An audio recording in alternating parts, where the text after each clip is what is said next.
जय हिंद फ्रेंड्स, स्वागत है आपका एक्सपर्ट एग्ज़ाम में। इस वीडियो में हम जानेंगे कि ये अर्थमेटिक वर्ल्ड प्रॉब्लम है और सभी एग्ज़ाम्स में ऐसे क्वेश्चन पूछे जाते हैं।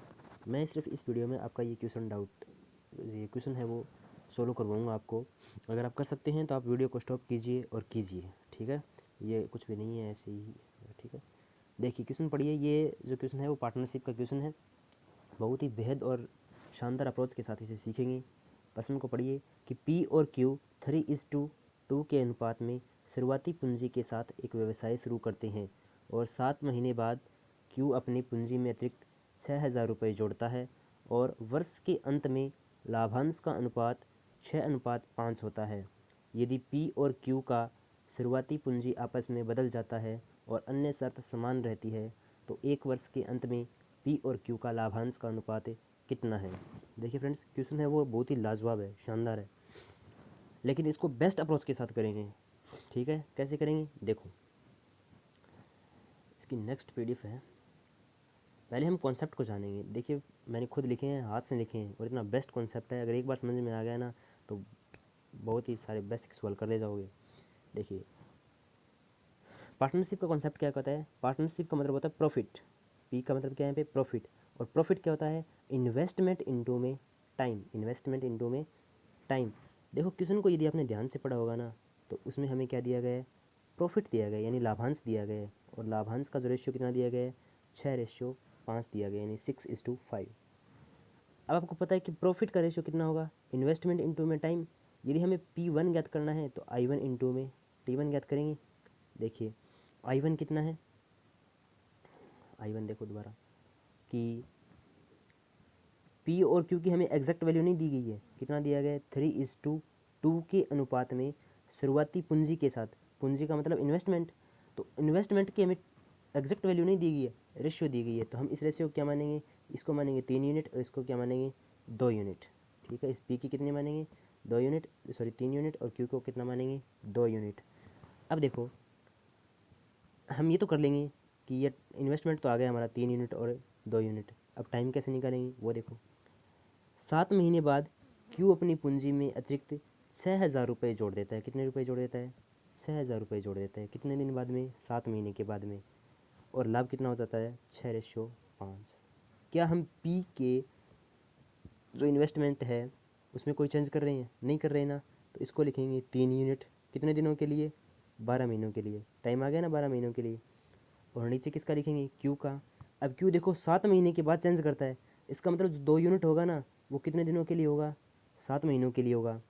अब बाकी कितने महीने बच गए, 5 महीने। और 5 महीनों में क्या फ़र्क डालता है ये, कि क्यू अपनी पूंजी में अतिरिक्त 6,000 रुपये जोड़ देता है।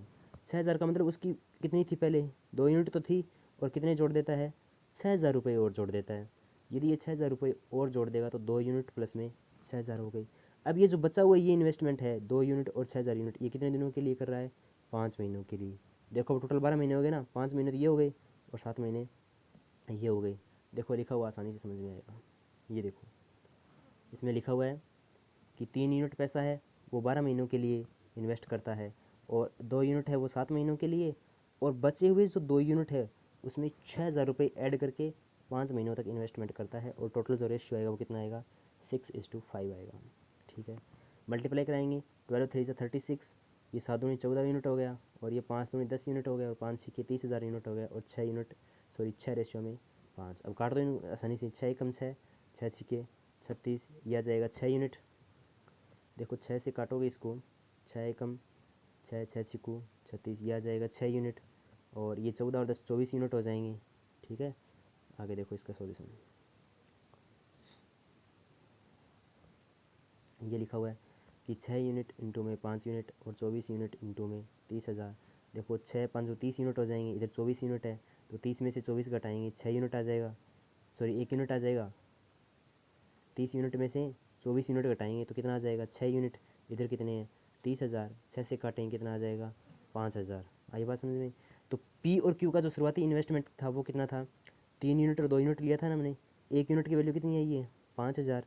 ये कितना हो जाएगा, 15,000। और ये कितना हो जाएगा, 10,000। अब आगे देखो क्वेश्चन में और क्या लिखा हुआ है। ये लिखा हुआ है कि यदि पी और क्यू का शुरुआती पूंजी आपस में बदल दिया जाता है। तो आपस में बदलने के लिए हमने पी और क्यू का इन्वेस्टमेंट निकाल लिया। भी पी का 15,000 है और क्यू का 10,000 है, और अन्य शर्त समान रहती है। अन्य शर्त समान रहने का मतलब क्या है कि पी के जो इन्वेस्टमेंट है उसमें कोई फ़र्क नहीं आएगा, लेकिन क्यू है वो क्या कर देगा, चेंज कर देगा कि 7 महीने बाद है वो 6,000 रुपये और ऐड कर देगा। तो हमें बताना है कि लाभांश कितना है। लाभांश के लिए हमें वही बताना है, देखो फिर से हमें प्रॉफिट निकालना है ना। प्रॉफिट के लिए क्या करना होगा, इन्वेस्टमेंट और टाइम का मल्टीप्लाई, और इन्वेस्टमेंट और टाइम का मल्टीप्लाई। रेशियो निकालना है तो दोनों को डिवाइड कर देंगे।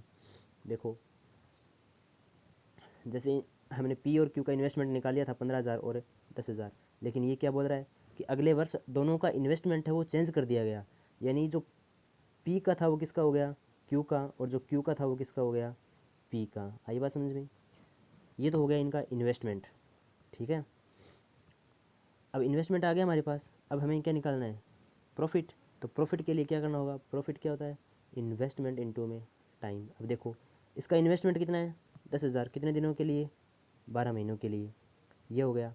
नीचे वाला देखो 15,000 है, ये 15,000 7 महीनों के लिए तो 15,000 है, लेकिन 7 महीनों के बाद ये 6,000 रुपये ऐड और कर देगा। तो 15 और 6 कितने हो गए, 21,000।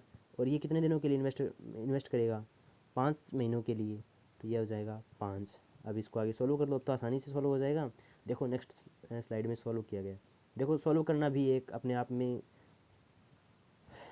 एक मेथड है, अप्रोच है, कैसे करते हैं। देखो 10,000 गुणा में 12, 15,000 गुणा में 7 प्लस में 21,000 गुणा में 5। देखो मैंने ये 3 जीरो से ना, ये 3 जीरो से ये 3 जीरो काट दी, ये 3 जीरो काट दी, ठीक है। बचा कितना, 10 गुणा में 12 और 15 गुणा में 7 और 21 गुणा में 5। अब मैं काट तो और भी सकता हूँ ऐसे, 3 चौके 12, 3 5 15, 3 7 21, ये कट जाएंगे आपस में। वैसे ही वरना जो आपका बेसिक मेथड है वो यूज़ कर सकते हो कि 12 को 10 से मल्टीप्लाई कराएंगे 120, और इनको मल्टीप्लाई करके सम कर देंगे 105 और 105 हो जाएंगे। ये 120 बटे 210 हो जाएंगे, जीरो से जीरो काट देंगे। फिर हमारे पास कितना बचेगा, 12 बटे 21, और 12 बटे 21 को 3 से काट देंगे, 3 चौके 12 और 3 साते 21। तो फाइनल रेशियो कितना आ जाएगा, 4:7। यही जो हमारा ऑप्शन है वो देखो 4:7 है, वो हमारा कौन सा ऑप्शन है, सी ऑप्शन है, जो कि है बिल्कुल बहुत ही सही और बहुत ही उम्दा तरीके से हमने यहाँ पे निकाल लिया है। देखिए फ्रेंड्स, अगर आपको कोई भी किसी भी तरह के क्वेश्चन में कोई भी डाउट है, देखो ये मैंने जो अप्रोच बताया है ना, अगर ये आप इस सवाल को 2 बार करने के बाद करोगे ना, बहुत आसानी से हो जाएगा। कैसे करोगे, 3 यूनिट कितने दिनों के लिए, 12 दिनों के लिए, 12 महीनों के लिए, और ये 2 यूनिट है, ये 7 महीनों के लिए तो खुद हो जाएगा। और फिर 2 यूनिट में 6,000 जोड़ दोगे ऐसे, और ये 6:5 आ जाएगा। आप डायरेक्ट यही लिखोगे, सवाल 2-3 स्टेप में आसानी से हो जाएगा।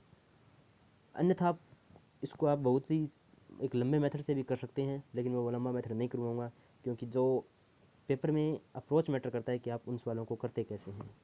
ठीक है फ्रेंड्स, थैंक यू। अगर सवाल समझ में आया हो तो आगे भी शेयर कीजिएगा। धन्यवाद।